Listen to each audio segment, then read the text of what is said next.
We are strictly trying to make as much money as possible. So that's probably a goal that you have. So if you're a new driver or a veteran driver, I'm gonna take you along with me. My name is Matt, welcome to the channel. I'm a part of the Your Driver Mike team, and I'm Mike's twin brother. So my channel is meant to make sure that you maximize your earnings on the road on your favorite side hustle. So the first order was really straightforward. It was a $9 order and it was a low mileage trip. So anywhere between $1.75 or $2 pay per mile. So take a look at how far the trip will take you. But a big question mark, if you're driving on Grubhub, it doesn't tell you how far the trip is. So you really have to use your awareness of your marketplace, or you can just look on the map. I mean, the map, you can see it was a really short trip. So even though I didn't know the mileage, I went ahead and took that first order. Now, the second trip, again, we're just trying to make as much money as possible. So what is your opinion on driving to a fast food chain, like a Wendy's? I know on this channel, we talk a lot about Wendy's. We're not even gonna go there.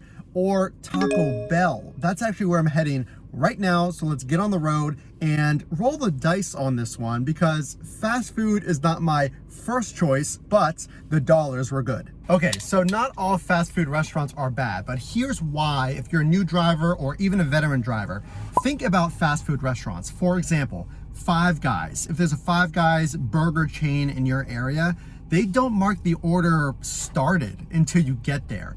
And that, of course, is to keep the food fresh. I've also had some problems at Wendy's. So they do the same thing here in Pittsburgh. They really don't mark the order ready until you get there. So certain fast food chains just have this policy, but I'm gonna go ahead and go to Taco Bell and see how it goes. So even though you are probably going for the highest dollar that you can make, some things to keep in mind. The reason I chose this Taco Bell order is it ends me in an area that has a lot of restaurants. And on this channel, and on the Your Driver Mike channel, we call these power strips. So you wanna end in an area that has a lot of restaurants, because if you're out in the middle of the suburbs, it's gonna take you a long time to get your next order because there's no restaurants nearby. So because the dollars were $16, by the estimated time, on Grubhub, I felt that it was a short enough trip with a high enough dollar, and it ended me in that good area. Okay guys, so I'm here. Check out this super modern Taco Bell.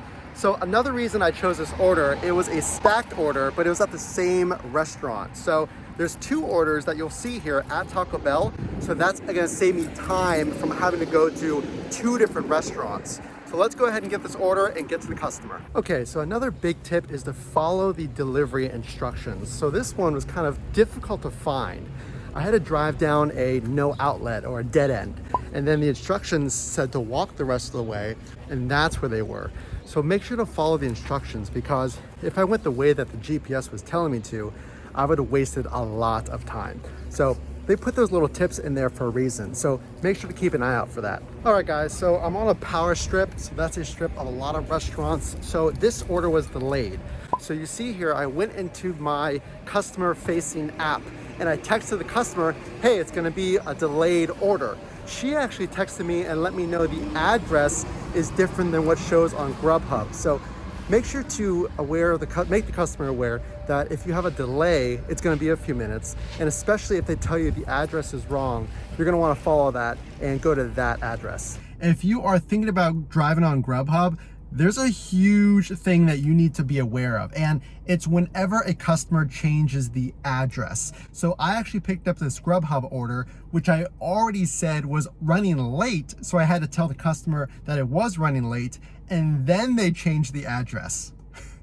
So what you have to do is you have to report this to Grubhub, and it's not a quick fix. Before you can even complete the order and mark it as arrived, you have to chat with Grubhub. They have to confirm that the customer made this request, and then they have to allow you to drop off the order. So sounds like a lot of wasted time for me.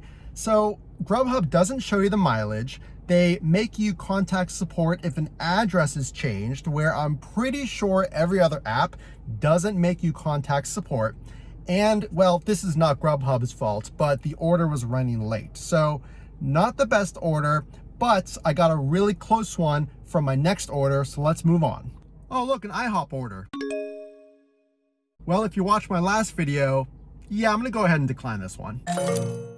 Okay, so pretty solid shift, a little bit of questions with Grubhub, but we got through it. So let's go back to the office and break down the numbers. Let's see how much money we made and did we really maximize our time. So let's see how much we made so you know what to expect the next time you're on the road trying to maximize those earnings. So we are back here at the home office and we're gonna go over all the numbers like we do on our videos. How much money did I make so you know how much you can expect whenever you get out there on the road. Now, the way to maximize these numbers and to make the most money possible, we did a really good job on Grubhub during that Saturday shift. But the real secret, the real key is to give yourself as many choices as possible. Now, you saw that I took a lot of Grubhub orders, but we definitely encourage you on this channel and on my twin brother's channel, Your Driver Mike.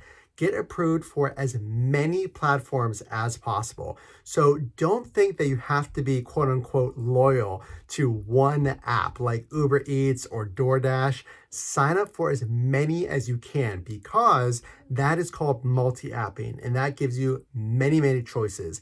And that really just gives you more opportunities to only accept those high dollar orders, which of course is exactly what we want. So another big tip is when you are multi-apping or online with multiple apps, maybe DoorDash, Grubhub, Uber Eats, whenever you have more choices, that gives you more chances for a stacked order. So a lot of my trips and the most money that I make in the shortest amount of time is from a stacked order. Now the thing is, you can't predict when you're going to get those stacked orders.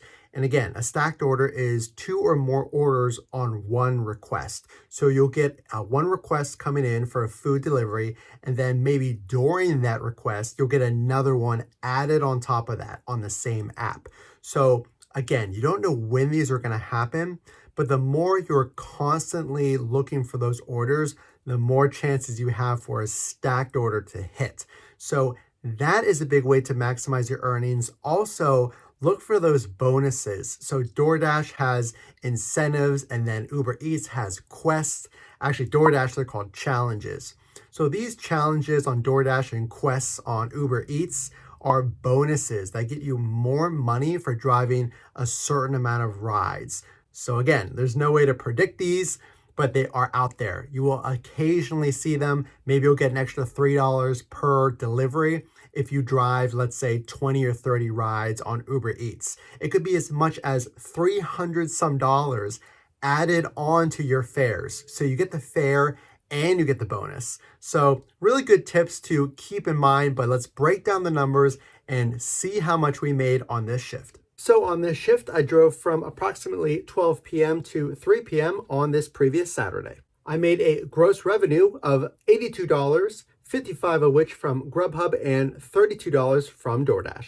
That comes to an average of $27 per hour. I drove a total of 10 deliveries, with 6 being from Grubhub and 4 on DoorDash. My total tips between the two apps were $32, which gave me an average tip payout of $3.30. I drove a total of 26 business miles, which gives me an average pay per mile of $3.15. Those business miles gives us a tax deduction of $14.56. So I made a total of $82 and I averaged $27, but the real takeaway is these dollars add up. I've earned well over $400, and I know some of you have earned over $1,000 in a single week. Multiplied by an entire month, this really gives you huge financial freedom. So if you are trying to maximize your earnings on the road, make sure to consider subscribing. And if you found value in this video, make sure to drop a like so you can find us on future videos. Again, this is Matt. I am Mike's twin brother. Go check out his channel, Your Driver Mike. I'm a part of his team. Can't wait to see you in future videos and maximize those earnings.